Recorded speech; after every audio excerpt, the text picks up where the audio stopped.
How's it going, Yankee fans? Welcome back to Fireside Yankees with your boy Alex and our new boy Sam Lucchini, who's here to help us develop an awesome channel here on Fireside Yankees all across all platforms: TikTok, Instagram, Twitter, everything. If you want to see the best content, this guy makes absolutely fire video content. He's going to be clipping from the podcast. He's going to be doing some awesome stuff with us this year. So make sure to keep tuned and follow all of our accounts because you're not going to miss this upcoming season. We're going to have only the best content for you guys, making sure we cover every little detail at a very, very high level. And today we want to talk about Rafael Ortega, who is a very intriguing player that Cashman just brought in a minor league deal, kind of spring training invite, going to compete in left field. I'm pretty excited to see what he can accomplish with this team if he can compete. I mean, there's an argument to make that he's better than Aaron Hicks, or at least he's probably the same as Aaron Hicks, if not a little bit better. I think that he could end up competing with Oswaldo Cabrera and Hicks in left field for that starting job unless they bring in a bigger name. But Sam, before we dive into the good stuff, how you doing today, my friend?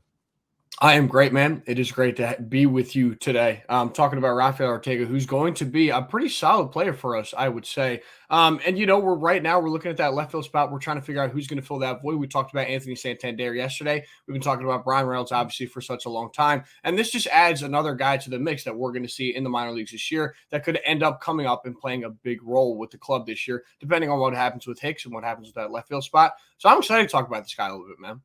Yeah, me too, man. Ortega is interesting, right? So the one thing I like about Cashman is that he finds a lot of like low-key gems that end up being pretty solid for this team. You know, you look back at the guys like Luke Voigt, Gio Urshela, even Jose Trevino. Guy plucked him off the Texas Rangers team. They didn't really want him. He gave away, it was a 3-player trade, including Trevino. We didn't really give up much. Albert Abreu ends up coming back to the Yankees at some point anyway. So, we walked away with a massive haul in just Trevino's defense alone. Won a Gold Glove last year. So, you're looking at a guy in Cashman that maybe it's not just Cashman. I want to give credit to the scouting department too. They find really high value players at a very cheap price point. Ortega could be one of those guys. We also brought in Willie Calhoun, who's a former top prospect with the Rangers.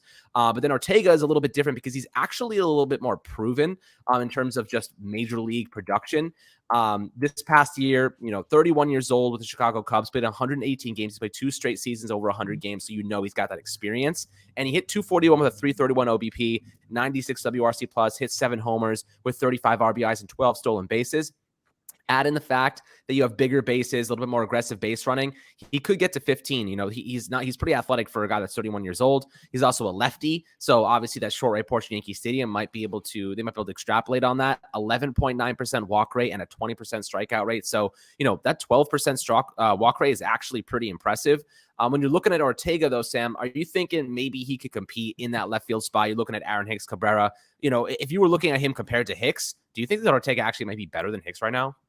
I mean, he was better than Hicks last year, and he was pretty bad last year. And even when you look at his 2021 season, he had a 122 WRC plus with the Chicago Cubs. That was like a borderline, like elite season. Like we're talking about a guy. We talked about Anthony Santander last year. Obviously, like I mentioned before, we talked about Brian Reynolds. His 2021 season was incredible. He put up a 360 OBP. He hit 290 for the season. He can fill all 3 outfield spots. He played all 3 outfield spots last year for the Chicago Cubs. Obviously, it was not a very successful season for him. He only played 118 games. Only a 96 WRC plus. But at this point, we're bringing him in. This is a guy that can fill all 3 outfield spots. And with the Yankees, we all know about the injury thing. Sometimes we get hit with the injury bug really bad. And he can step up in some key points this year. And I guarantee you he will be given the opportunity to. And with the dominant in the rough thing, man, you just unlock some like key memories for me. Luke Voigt's one of my favorite players. Matt Carpenter is another one that from last year who struggled severely with the Cardinals and then came over and was legitimately the best hitter on the planet last year in 2022. So I have faith that this could be another signing with Brian Cashman, that he could bring this guy in and could play a significant role for the 2023 Yankees. And he's probably going to be better than Hicks because he was better than Hicks was last year, crazy enough. And even though it was such a down year for the guy. Yeah, absolutely. I mean, you're looking at Hicks's numbers, and obviously we know defensively he was a little bit of a liability. He's 33 years old, 90 WRC plus, hasn't had a WRC plus over 90 since 2020 during the COVID abbreviated season. Only had 8 homers last year. He had almost a 14% walk rate. He's always been pretty good in that department, but only a 33% on base rate. So, you're looking at a player who actually across all accounts mainly is not as good as Rafael Ortega. Now looking at his defensive metrics, you're looking in left field. He has 700 innings of total action in left field, a 9.76 fielding percentage, but has been perfect there over the last 3 seasons when he's played. So he only played 63 innings, but he was perfect. And over the course of his career, he has, let's say, -2 defensive runs saved above average and -2 outs above average. But if you just factor in the last 3 years, he has 1 defensive run saved. So it was really his first season back in 2016 that dragged his overall averages down. But otherwise, he's been decent, right? He's been okay. Now, the thing is, left field in Yankee Stadium is not an easy position to play. So you do really want to trust Rafael Ortega there. Personally, if I had to pick right now, Ortega, Aaron Hicks, or Oswaldo Cabrera, I'm going with Oswaldo Cabrera because I just want to go with the youth guy. I love his defense. You're talking about a guy who had 13 defensive runs saved across all positions, 9 in the outfield last season.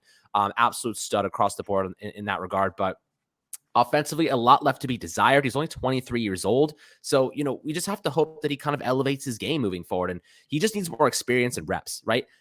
Going with Hicks or Ortega, I'd rather go with the young guy in Cabrera because the more reps he gets, the better he's going to get. And I think that's kind of a general consensus across the board. The more experience, the better he's going to get. With Ortega, we know what he is. With Hicks, we absolutely know what he is. If we platoon Hicks and Cabrera to start the 2023 season, it's like shooting yourself in the foot for the 3rd consecutive year. Like, Hicks is not a starting center fielder anymore. So when you're looking at this, in your preference, are you going to go with Cabrera, Ortega, or Hicks if you had to choose?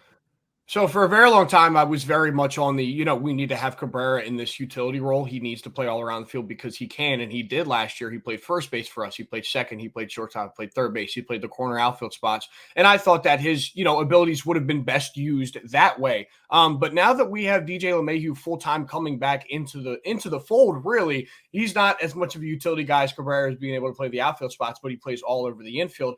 And, with the way that free agency panned out, we didn't end up bringing Benintendi back or one of those top-tier left fielders. I think that the option at this point kind of has to be Cabrera because strictly from a talent standpoint, what you have on that roster, he's the most talented guy on that roster. And then, from a defensive standpoint, when we're talking about all 3 of these guys, I think Hicks takes that drop off. I talked about it yesterday with Nick. And the thing is, with Hicks in left field, he wasn't terrible out there. When you really look at his numbers, he was actually pretty solid, but he just had those big blunders, those solid blunders that we just, we're shaking our heads at. That's terrible, Aaron. What are you doing? Right. But then you put, if it's Ortega out there, if it's Cabrera with Bader in center field, that's an incredibly athletic outfield. They could be very solid defensively. So yeah, right now I'm going with Cabrera just because he's the young guy. I want him to prove it, and he should be that guy going forward at this point for me.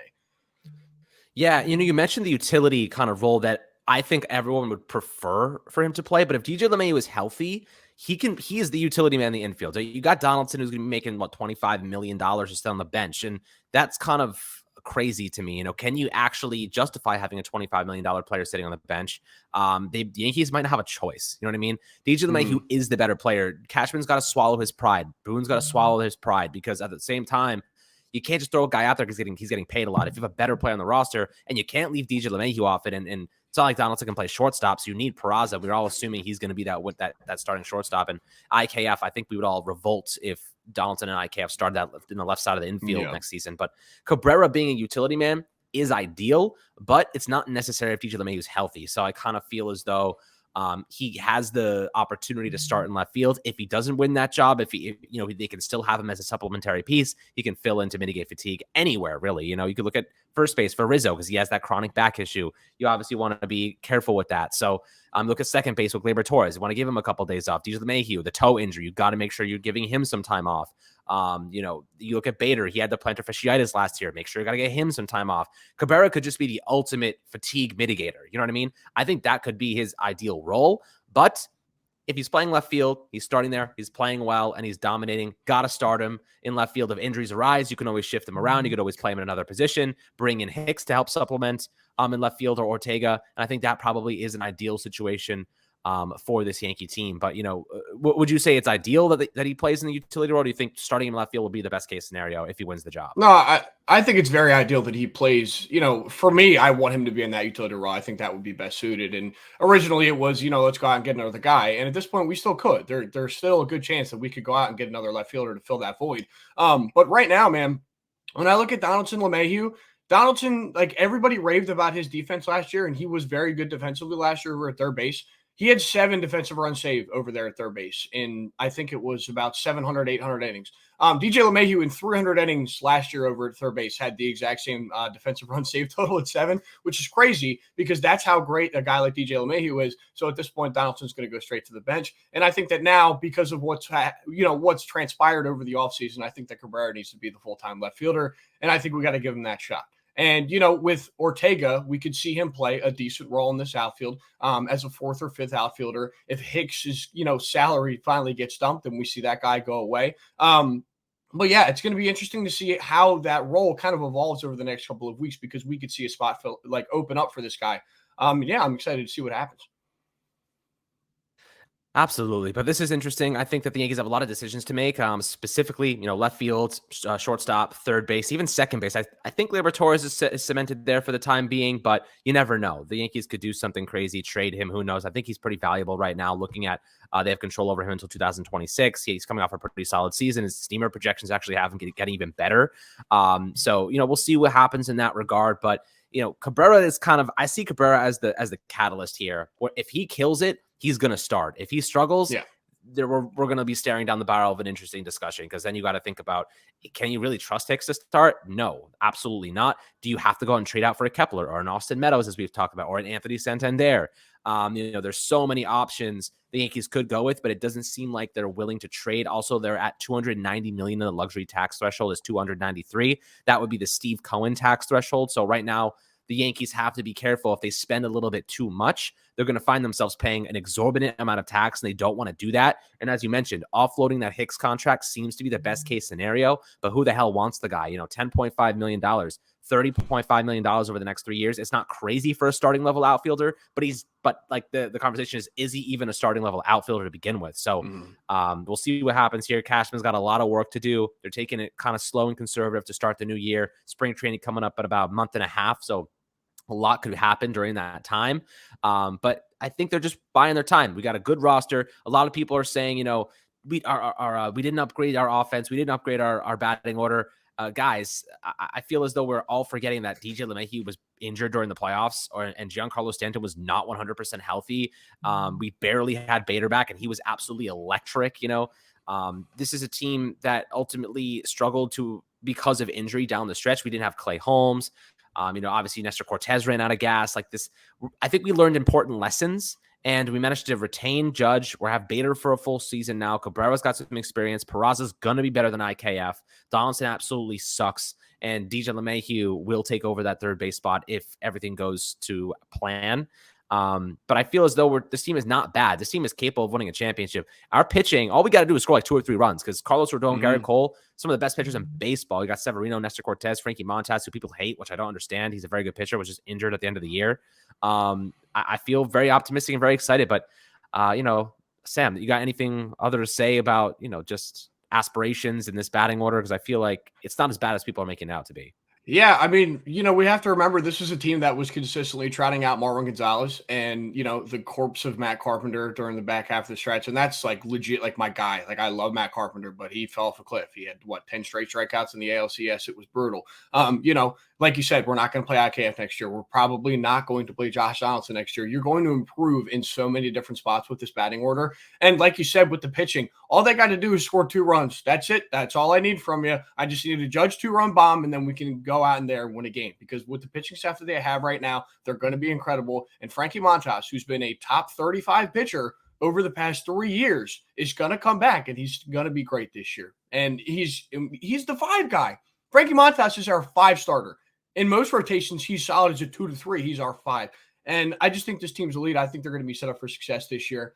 And I'm super excited for Yankees baseball. I'm starting to get bored around here, man. I need some ball, immediately.